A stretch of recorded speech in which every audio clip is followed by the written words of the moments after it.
વિજ્ઞાન ધોરણ 8 પ્રકરણ 7 વનસ્પતિઓ અને પ્રાણીઓનું સંરક્ષણ conservation of plants and animals. આપણે જોયું કે ધોરણ 7માં બુજો તેમજ પહેલીએ પ્રોફેસર અહેમદ તેમજ ટીબુ સાથે જંગલનું ભ્રમણ કર્યું હતું.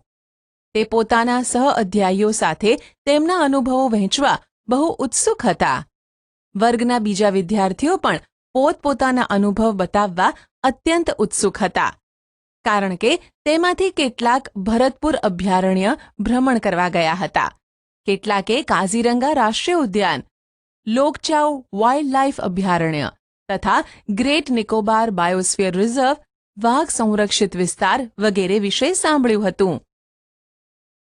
રાષ્ટ્રીય ઉદ્યાનો વન્યજીવ અભયારણ્ય જીવારક્ષિત ક્ષેત્રોને બનાવવાનો ઉદ્દેશ્ય શું છે? વન નાબૂદી અને તેના કારણો. Deforestation and its causes. આપણી પૃથ્વી પર વિવિધ પ્રકારની વનસ્પતિઓ તેમજ પ્રાણીઓ જોવા મળે છે. તે માનવજાતિને ટકી રહેવા માટે તેમજ સારી રીતે રહેવા માટે આવશ્યક છે. આજે આ સજીવોના અસ્તિત્વ માટે વન નાબૂદી એક મોટો ખતરો બની ગયો છે. વન નાબૂદીનો અર્થ છે વનનો નાશ કરીને પ્રાપ્ત જમીનનો અન્ય કાર્યો માટે ઉપયોગ કરવો. વનના વૃક્ષોની કાપણી નીચેના ઉદ્દેશ્યથી કરવામાં આવે છે: ખેતીવાડી માટે જમીન પ્રાપ્ત કરવી, ઘર તેમજ કારખાનાઓનું નિર્માણ કરવું, ફર્નિચર બનાવવા તથા લાકડાનો બળતણ માટે ઉપયોગ. કુદરતી આગ તેમજ ભયંકર દુષ્કાળ પણ કેટલાક કુદરતી વન નાબૂદીના કારણો છે. પ્રવૃત્તિ 7.1. તમારી યાદીમાં વન નાબૂદીના અન્ય કારણોને નોંધો તથા તેને કુદરતી તેમજ માનવ સર્જિતમાં વર્ગીકૃત કરો.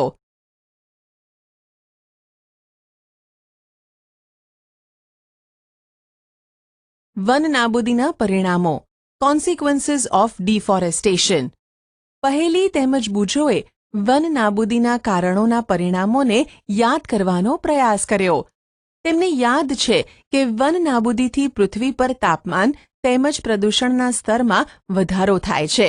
તેનાથી વાતાવરણમાં કાર્બન ડાયોક્સાઇડના સ્તરમાં વધારો થાય છે. ભૂમિય જળનો ઘટાડો થાય છે. તેનાથી ખ્યાલ આવે છે કે વન નાબૂદીથી પ્રાકૃતિક સંતુલન પર પણ પ્રભાવ પડે છે.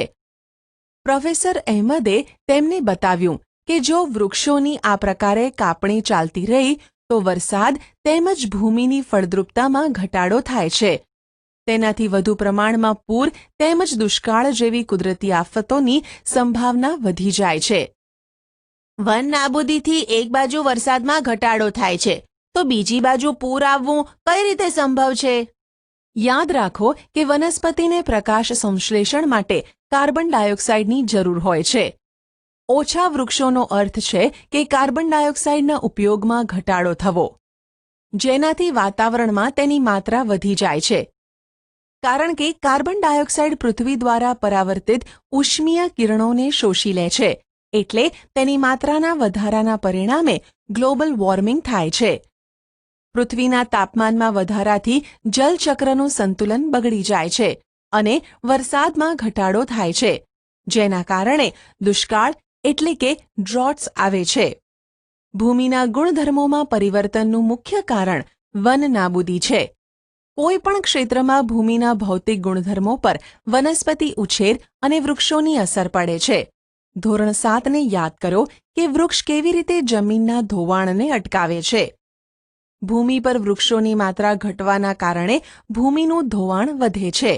ભૂમિનું ઉપરનું પડ કે સ્તર દૂર કરવાથી નીચેના સખત પથ્થરોમાં સ્તરો દેખાય છે, જેનાથી ભૂમિમાં સેન્દ્રિય પદાર્થો એટલે કે સડતા કાર્બનિક પદાર્થો હ્યુમસનો ઘટાડો થાય છે તથા તેની ફળદ્રુપતામાં પણ ઘટાડો થાય છે.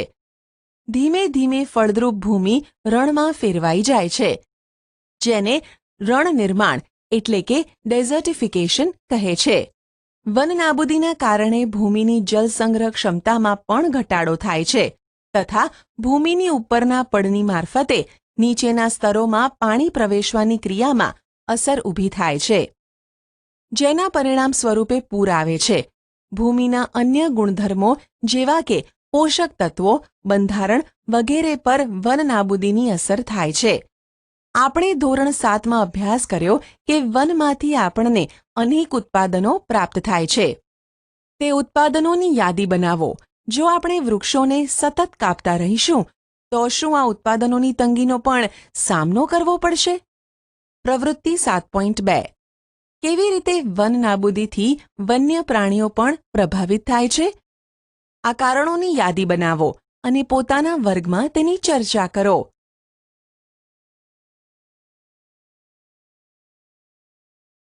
વન તેમજ વન્ય જીવનનું સંરક્ષણ. Conservation of forest and wild life. વન નાબૂદીની અસરો જાણ્યા બાદ પહેલી અને બૂજો ચિંતિત હતા. તે પ્રોફેસર અહેમદ પાસે ગયા તથા તેઓએ પૂછ્યું કે વન તેમજ વન્ય પ્રાણીઓને કેવી રીતે બચાવી શકાય? જીવાવરણ પૃથ્વીનો એ ભાગ છે કે જેમાં સજીવો વસવાટ કરે છે અથવા જે જીવનને આધાર આપે છે. જૈવ વિવિધતાનો અર્થ છે કે પૃથ્વી પર જોવા મળતા વિભિન્ન સજીવો, તેઓની વચ્ચે આંતરસંબંધ અને તેઓનો પર્યાવરણ સાથેનો સંબંધ. પ્રોફેસર અહેમદે પહેલી, બૂજો તેમજ તેમના સહઅધ્યાયીઓ માટે જૈવાવરણ સુરક્ષિત ક્ષેત્રની મુલાકાત માટેનું આયોજન કર્યું. તેના માટે તેઓએ પંચમઢી જૈવાવરણ સુરક્ષિત ક્ષેત્રની પસંદગી કરી. તે જાણતા હતા કે આ ક્ષેત્રની વનસ્પતિઓ અને પ્રાણીઓ ઉપરી હિમાલયની શૃંખલાઓ તેમજ નીચાણવાળા પશ્ચિમ ઘાટ વિસ્તારના પ્રાણીઓ અને વનસ્પતિઓને સમાન છે. પ્રોફેસર અહેમદને વિશ્વાસ હતો કે આ ક્ષેત્રની જૈવ વિવિધતા આગવી છે.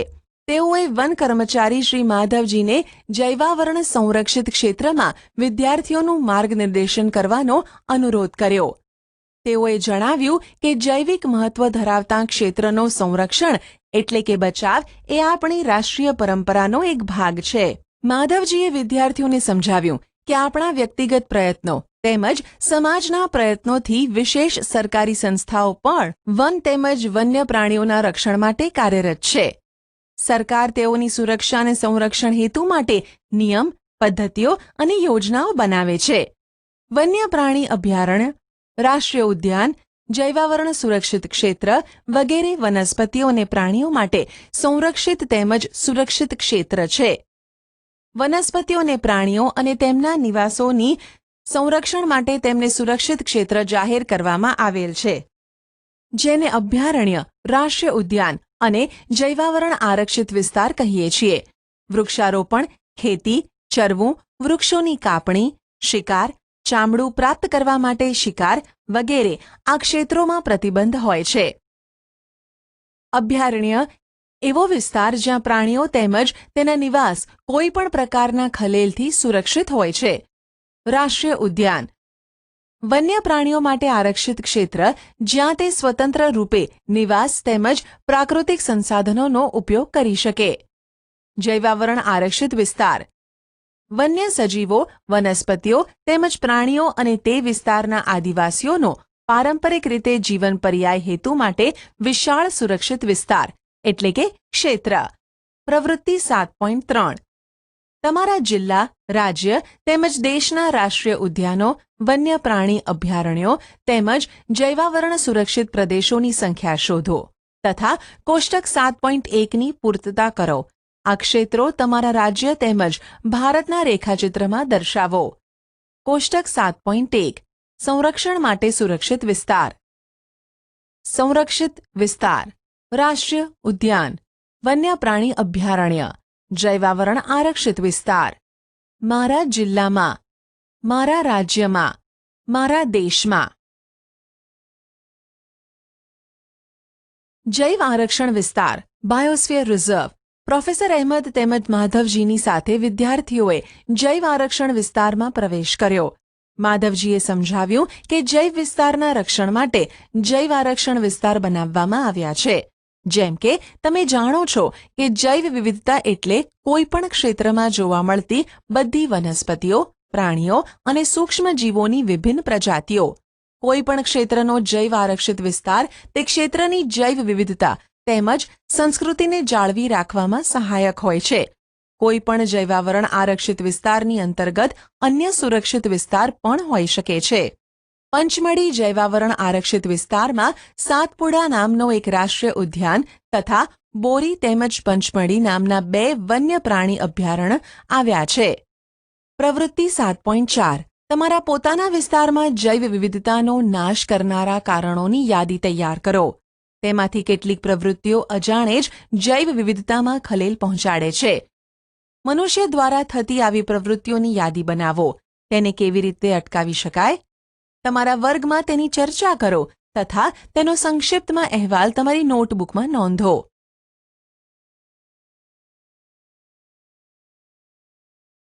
વનસ્પતિ સૃષ્ટિ અને પ્રાણી સૃષ્ટિ ફ્લોરા એન્ડ ફાઉના.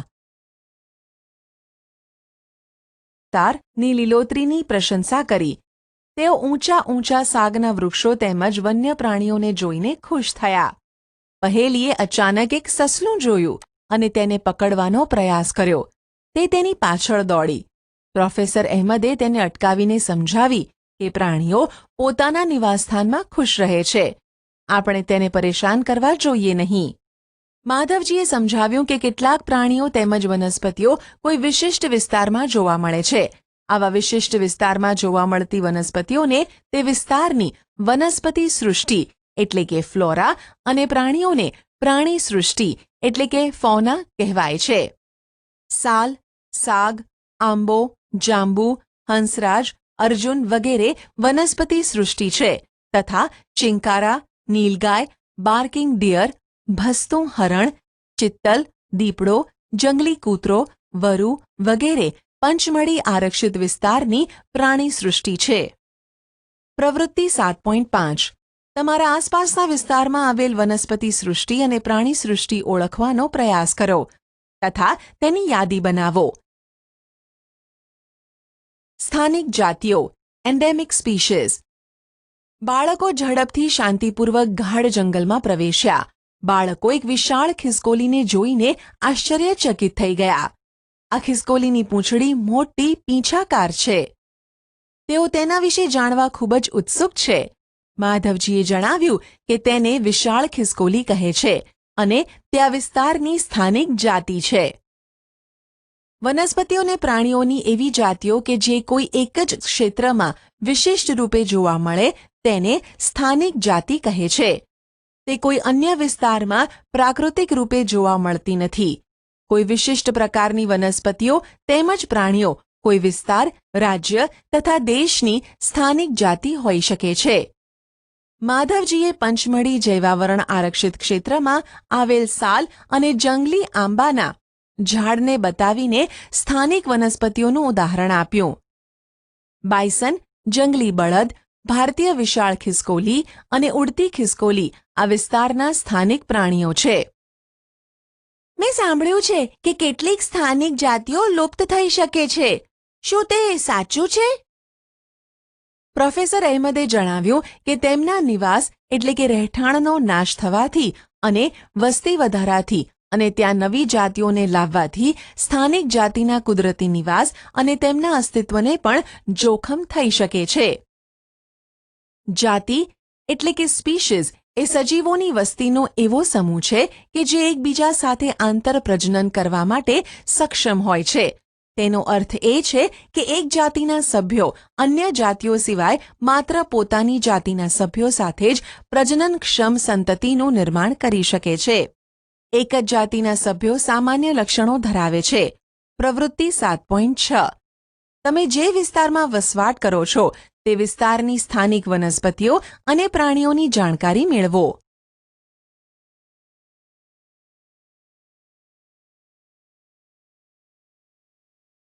વન્ય પ્રાણી અભયારણ્ય વાઇલ્ડલાઇફ સેન્ચ્યુરી. તરત જ પહેલીએ એક બોર્ડ જોયું જેની ઉપર પંચમઢી વન્ય પ્રાણી અભયારણ્ય લખ્યું હતું. પ્રોફેસર અહેમદે જણાવ્યું કે આરક્ષિત જંગલોની જેમ કેટલાક એવા વિસ્તાર છે જ્યાં વન્ય પ્રાણીઓ સુરક્ષિત તેમજ સંરક્ષિત રહે છે. તેને વન્ય પ્રાણી અભયારણ્ય કહે છે.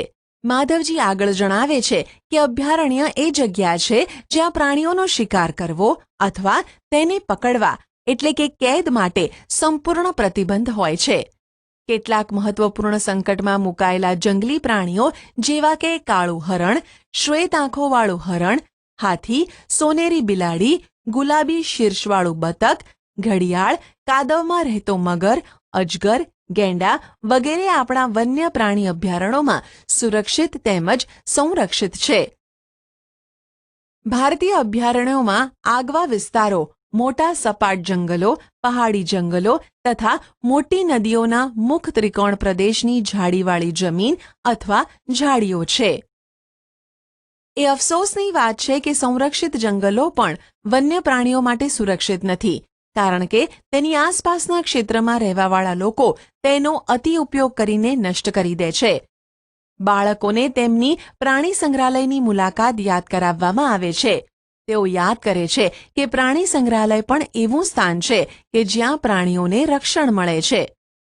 પ્રાણી સંગ્રહાલય એટલે કે ઉદ્યાન અને અભયારણ્યમાં શું તફાવત છે? પ્રવૃત્તિ 7.7 નજીકના પ્રાણી સંગ્રહાલયની મુલાકાત કરો. ત્યાંના પ્રાણીઓને કઈ પરિસ્થિતિમાં રાખવામાં આવ્યા છે તેનું અવલોકન કરો.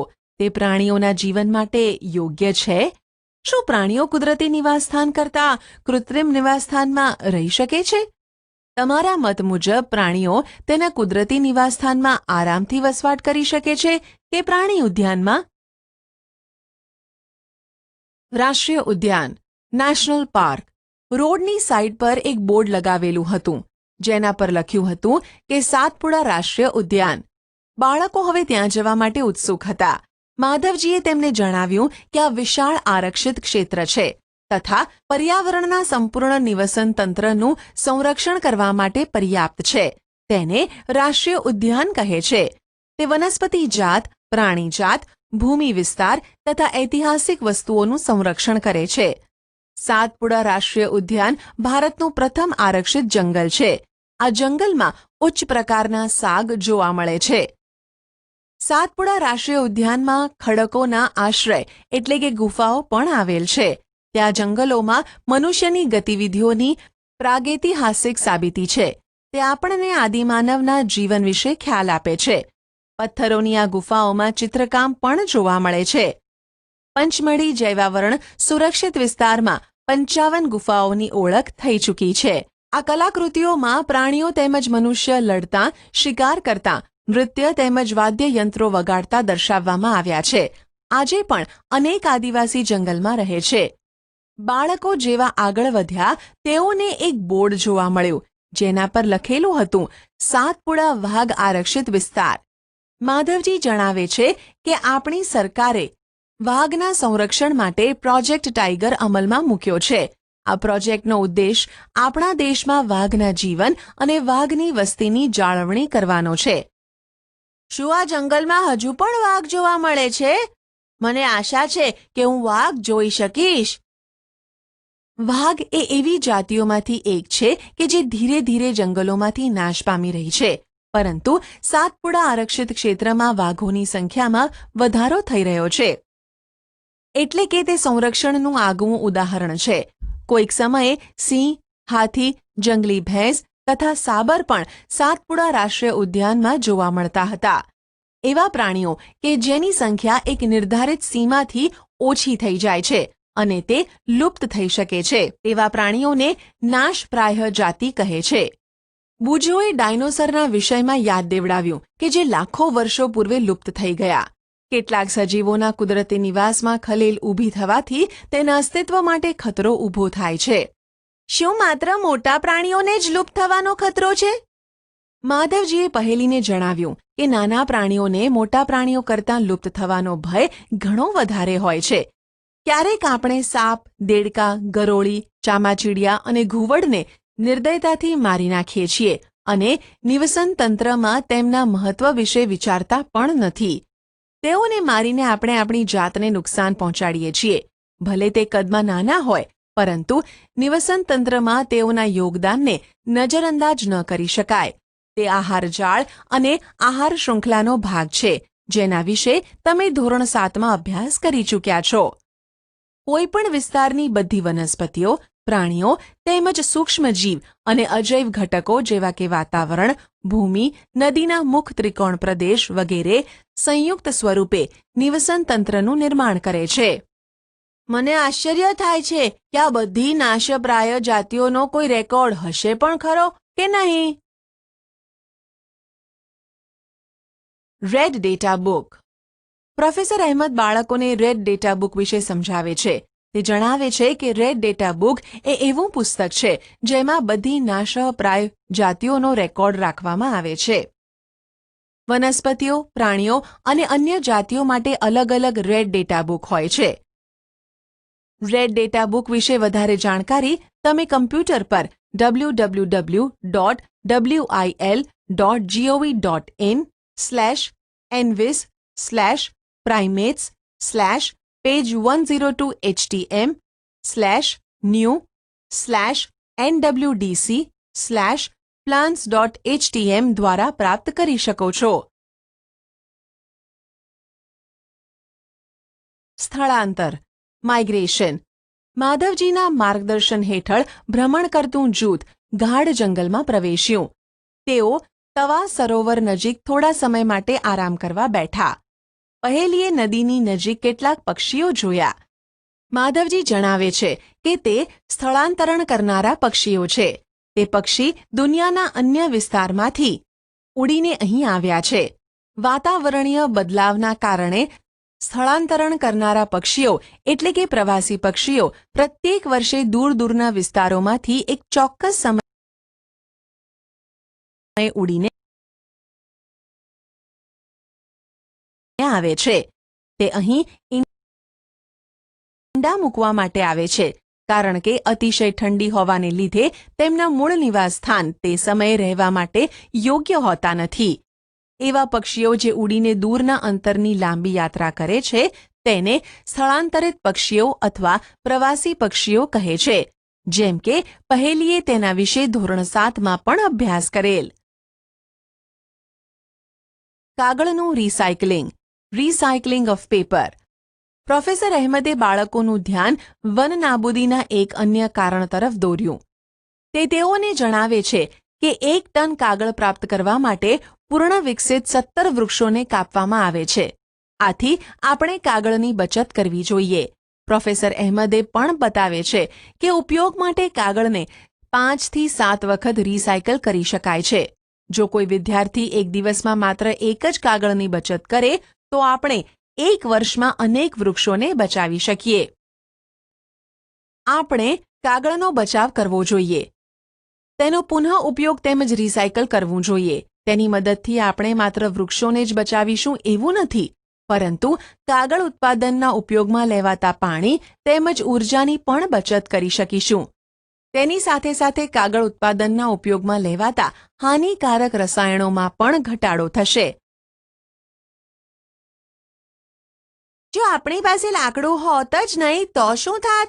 શું લાકડાનો અન્ય વિકલ્પ ઉપલબ્ધ છે? હું જાણું છું કે કાગળ એક મહત્વપૂર્ણ ઉત્પાદન છે જે આપણને જંગલોમાંથી પ્રાપ્ત થાય છે. મને આશ્ચર્ય છે કે કાગળનો પણ કોઈ વિકલ્પ ઉપલબ્ધ હશે ખરો? શું વન નાબૂદીનું કોઈ કાયમી નિવારણ છે? પુનઃ વનીકરણ રિફોરેસ્ટેશન. પ્રોફેસર અહેમદનો સુઝાવ છે કે વન નાબૂદીનો જવાબ પુનઃ વનીકરણ છે. પુનઃ વનીકરણનો ઉદ્દેશ કાપવામાં આવેલા વૃક્ષોની ઘટ પૂરી કરવા નવા વૃક્ષોની રોપણી કરવાનો છે. રોપવામાં આવેલ વૃક્ષ સામાન્યતઃ એ જ જાતિના હોય છે જે તે જંગલમાં જોવા મળે છે. આપણે ઓછામાં ઓછા એટલા તો વૃક્ષો ઉછેરવા જોઈએ જેટલા આપણે કાપીએ છીએ. કુદરતી રીતે પણ પુનઃ વનીકરણ થઈ શકે છે. જો આપણે તે વિસ્તારને ખલેલ પહોંચાડ્યા વગર રહેવા દઈએ તો તે સ્વયં પુનઃ પ્રસ્થાપિત થઈ જાય છે.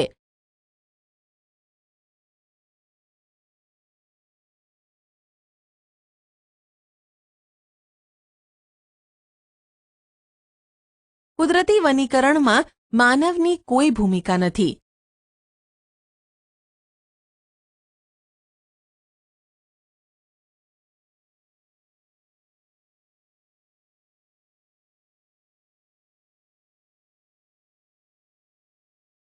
આપણે આપણા જંગલોને અત્યાર સુધી ઘણું નુકસાન કરી ચૂક્યા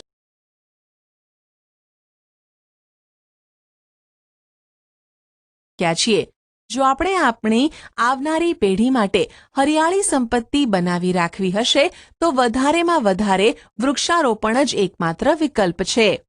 પ્રોફેસર અહેમદે તેઓને બતાવ્યું કે ભારતમાં વન સંરક્ષણ અધિનિયમ છે.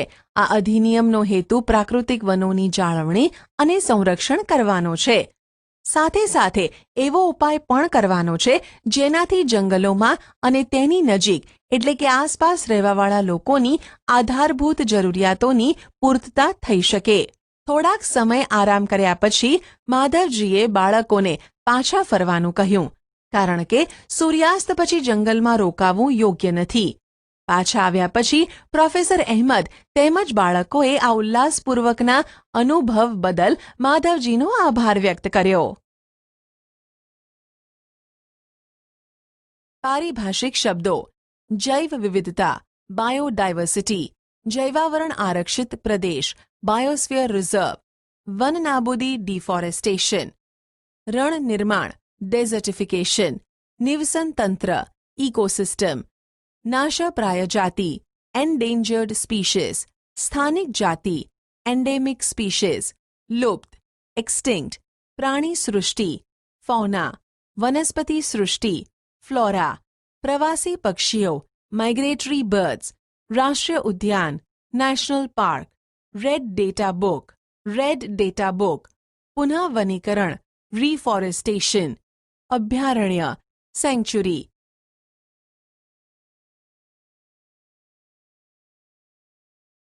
તમે શું શીખ્યા?